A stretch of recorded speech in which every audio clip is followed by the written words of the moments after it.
ሰላም ጤና ይስጥልን። የተለያዩ ስፖርታዊ ዜናዎችን እናቀርብላችኋለን። እንዲሁም በዚሁም ዝውውሮች አሉ። የተለያዩ ዝውውሮችም እንዲህ በእንግሊዝ ፕሪሚየር ክለቦች ውስጥ በአውሮፓ ክለቦች አጠቃላይ በአውሮፓ የተለያዩ ዝውውሮች እየተደረጉ ይገኛሉ።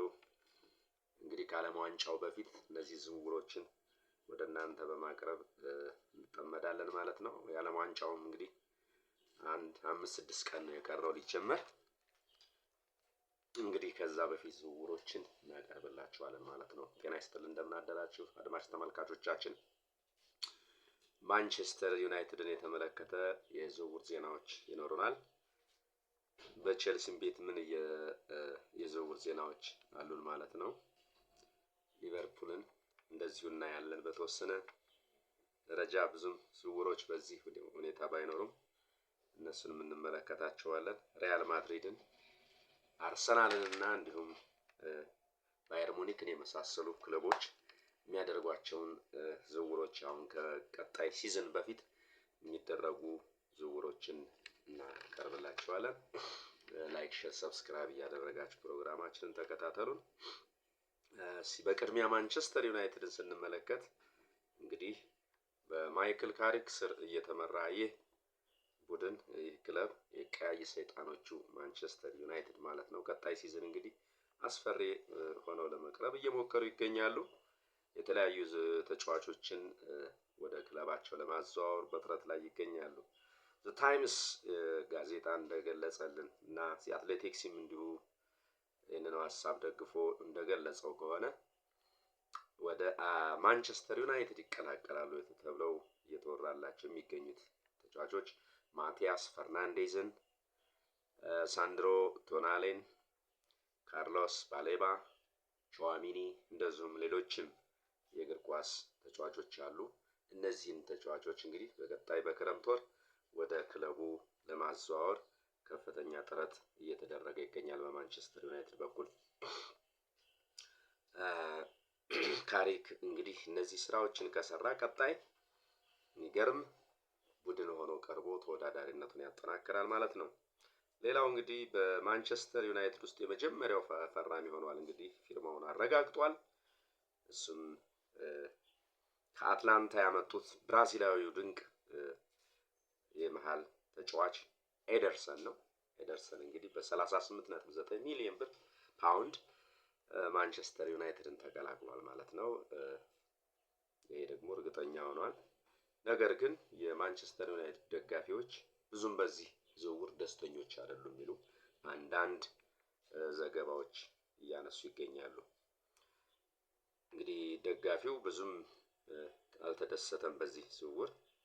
የአማካይ ግን እንደውም ዋጋው ራሱ በዚህ ዋጋ መገኘቱ የሚያስገርም ነው እየተወራ ነው። ድንቅ አማካይ ነው የብራዚላዊ ኤደርሰን። ለማንኛውም ግን ዝውውር ኦልሞስት የተጠናቀቀ ሆኗል በማንቸስተር ዩናይትድ በኩል። ከላይ የገለጽኩላችሁም ተጫዋቾች እንግዲህ ማንቸስተር በጥብቅ እየፈለጋቸው ያሉ ተጫዋቾች ናቸው። ሌላው በቼልሲ ቤት ያለውን ጉዳይ ስንመለከት እንግዲህ እንደሚታወቀው ዣቪ አሎንሶን ቀጥሯል ይህም ክለብ እንግዲህ የተለያዩ ተጫዋቾችን እንዲሁ በመፈለግ ላይ ይገኛሉ። ቀጣይ እንግዲህ በሂደት ጥርት ያለ ነገር ባይኖርም በዚህ ክለብ ውስጥ የተወሰኑ ተጫዋቾችን ወደ ክለቡ እንደሚፈልግ እየተገለጸ ይገኛል። እንዲሁም ከሱም የሚለቁ ከክለቡም የሚለቁ ተጫዋቾችም ይኖራሉ። ዘ ታይምስ የሚባለው ታማኝ መረጃ እንደገለጸው ማለት ነው። በሌላው ክለብ ሊቨርፑል ውስጥ ስንመለከት እንግዲህ በኢራኦላ ይባላሉ እንግዲህ የሊቨርፑል አዲሱ አሰልጣኝ ማለት ነው። አርነ ስሎትን ተክተው ይህን ክለብ የተረከቡት ኢራኦላ እንግዲህ ምን ያደርጋሉ የሚለውን የሚገርም አመት እንግዲህ ቀጣይ አመት የምናይ ይሆናል። የሊቨርፑሉ እንግዲህ ድንቁ አጥቂ ኤኬቲኬ በሚመጣው ሲዝን ለመጀመሪያ ሲዝኑ እንደተጀመረ ለተወሰኑ ወራቶች በጉዳት ምክንያት እንደማይሰለፍ ታውቋል። ስለዚህ ይህም ቡድን እንግዲህ ወደ ገበያው መውጣቱ ግድ ይለዋል ማለት ነው። በኢራኦላ ስር ኢራኦላ እንግዲህ የዝውውሩን ችላ ብለው ያዩታል ተብሎ አይታሰብም። ግልጽ ያለ ነገርም በዚህ በሊቨርፑል ክለብ ውስጥ ባይገለጽም ሌላው እንግዲህ ወደ ሪያል ማድሪድ ስንሄድ ሪያል ማድሪድን ስንመለከት ስቲል የፕሬዝዳንታዊ ምርጫው እንደቀጠለ ነው። በሪያል ማድሪድ ቤት ፉክክሩ እጅግ አደገኛ ሆኗል። አሁንም በጣም እየተፎካከሩ ይገኛሉ። ይሄ የመጨረሻው እንግዲህ በባለፈው እንዳቀረብንላቸው የመጨረሻው ውድድር እሁድ የፍሎሬንቲኖ ፔሬዝ እና የተቀናቃኛቸው ውጤት ነገ እሁድ ማለት ነው ፍጻሜውን ያገኛል። በዚህም መሰረት ማን እንደሚያሸንፍ ነገ ውጤቱን የምናውቅ ይሆናል ማለት ነው። ሁለቱም ገየም በየፊናቸው የሚያደርጉትን ይህን ብንመረጥ ይህን ስራ እንሰራለን እያሉ የተለያየ ሀሳቦችን እያቀረቡ ይገኛሉ። በተለይ ፍሎሬንቲኖ ፔሬዝ የምመረጥ ከሆነ አስደናቂ ተጫዋችን አመጣላቸዋለሁ በማለት ብዙዎችን ሰስፔንስ እያደረጉ ይገኛሉ። ምናልባትም እንደው ሲገመት ግን ባቫሪያኑ ክለብ አንድ ድንቅ ተጫዋች አለ። ወደ በኋላ ላይ እናነሳላቸዋለን። ይሄን ተጫዋች ለማስፈረም ይመስላል ሀሳባቸውን እንደገለጹት ከሆነ ፍሎሬንቲኖ ፔሬዝ። ለማንኛውም በ130 ሚሊዮን ዩሮ ይህን ተጫዋች እንደሚያመጡት ከሀሳባቸው መረዳት ይቻላል። ቀጣይ እንግዲህ ነገ እሁድ ፍጻሜውን ያገኛል ውድድሩ ማለት ነው። ወደ አርሰናል ቤት ስንጓዝ እንግዲህ ዘገነርስ ከተለያዩ ሚዲያዎች ምንጮች እንዳገኘ ነው ከሆነ እዚህ አትሌቲክስ እንደዘገበው አርሰናል በጣም ብዙ ተጫዋቾችን በእይታ ውስጥ አስገብቷል። ሞርጋን ሮጀርስን ከአስቶን ቪላ ይሄ ድንቅ ተጫዋች ነው። ባርኮላን፣ ክሩፒን፣ አልቫሬዝን ከአትሌቲኮ፣ ባርኮላን ከፔዤ እንዲሁም ክሩፒን ደግሞ ከበርንማውዝ፣ ጀርሚን ሙንጋን ደግሞ ከሌስተር ሲቲ ለማስፈረም እንግዲህ የትኞቹን ወደ ክለቡ ያመጣል በቁርጠኝነት የሚለውን በቀጣይ የምናይ ነው። እነዚህ ድንቅ ተጫዋቾች ላይ አይኑን አሳርፏል አርሰናል።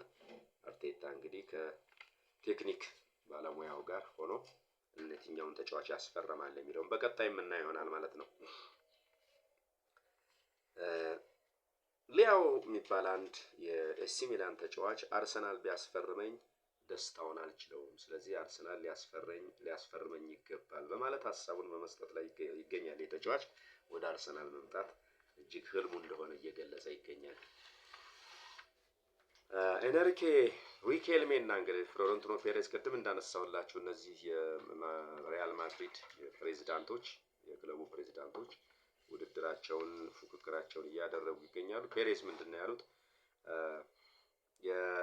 እኔ የምመረጥ እኔ የማሸንፍ ከሆነ ለእኔ ድምፅ የምትሰጡኝ ከሆነ በ130 ሚሊዮን ዩሮ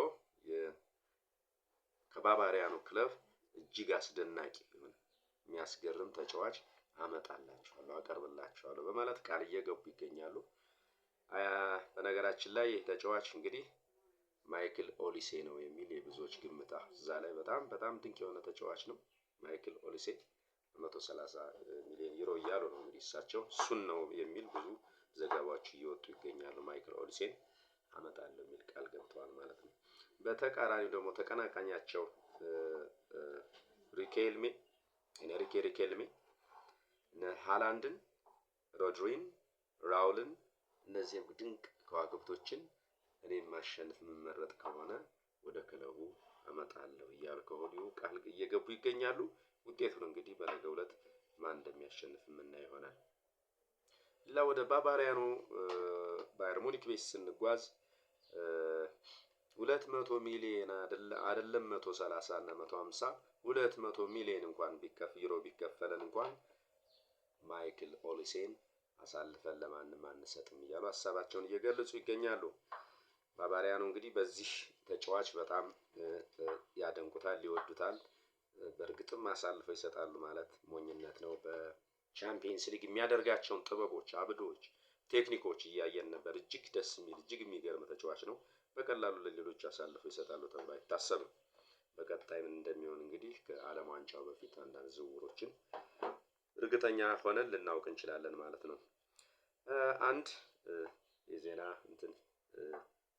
መረጃ እንዳወጣው የዓለማችን ውድ ተከፋዮች ዳኞችን የእግር ኳስ አሰልጣኞችን አስቀምጦልናል። የመጀመሪያው እንግዲህ ፔፕ ጋርዲዮላን አስቀምጧል። ፔፕ ጋርዲዮላ ሉዊስ ኤንሪኬ የፒኤስጂው አሰልጣኝና አርቴታ ደግሞ የአርሰናሉ አሰልጣኝ። እነዚህ ሶስት የእግር ኳስ አሰልጣኞች በዓለማችን ላይ በአሁኑ ሰዓት ከፍተኛ ተከፋይ ናቸው። እስከ 20 ሚሊዮን ዩሮ ያገኛሉ ተብሎ ነው በአሁኑ ሰዓት እየታሰበ ያለው። ምክንያቱም አሁን በሰሩት ስራ በፕሪሚየር ሊጉም በቻምፒየንስ ሊጉም ያገኙት ዋንጫን ታሳቢ በማድረግ ደሞዛቸው ከፍ ለማድረግ እየተሰራ ይገኛል ተብሏል። ሉዊስ ኤንሪኬን በተመለከተ እጅግ በጣም አስገራሚ ፒኤስጂን በጣም በሚገርም ሁኔታ ውጤታማ ክለብ ያደረገው አሰልጣኝ ነው ተብሎ እየተወደሰ በፈረንሳያውያን ዘንድ እጅግ አድናቆትን እያገኘ ያለ አሰልጣኝ ነው። እስካሁን ግን የሚገርመው ነገር ኮንትራቱን አላደሰም። ቀጣይ ምን እንደሚሆን እንግዲህ የምናየው ይሆናል። ቅድም እንዳነሳውላቸው አርሰናል ከሚፈልጋቸው ምርጥ ተጫዋቾች አንዱ ከአትሌቲኮ ማድሪድ ጁሊያን አልቫሬስ ነው። እንግዲህ ይሄ ተጫዋች ባርሴሎናም፣ ፔዥም፣ አርሰናልም እነዚህ እንግዲህ ቡድኖች ክለቦች ከዚህ ተጫዋች ጋር ስማቸው ተያይዟል። ወዴት ነው ማረፊያው መጨረሻው ወዴት ያርፋል የሚለው እንግዲህ በቀጣይ የምናየው ነው። ምናልባት ግን ባርሴሎና ተቀናቃይ ክለባቸው ስለሆነ ይሸጡታል ተብሎ አይታሰብም። ስለዚህ አርሰናል ሰፋ ያለ እድል ይኖረዋል ጁሊያን አልቫሬስን የማግኘት። ሌላው እንግዲህ አትሌቲኮ ማድሪድ ምናልባት ሞቅ ያለ ገንዘብ ካገኘ ይሄንን ተጫዋች ሊሸጠው እንደሚችል ዘገባዎች እያሳዩ ይገኛሉ። ወደ ይህን ተጫዋች ከሸጠ አትሌቲኮ ማድሪድ ቪክተር ኦስሜን አትላንታ ከጋላታ ሰራይ ወደ ክለቡ ያመጣል ተብሎ ይገመታል። እንግዲህ ቀጣይ ዘገባዎችን የምናቀርብላችሁ ይሆናል። ላይክ፣ ሼር፣ ሰብስክራይብ እያደረጋችሁ ፕሮግራማችን ተከታተሉ። ቻው፣ ጤና ይስጥልኝ።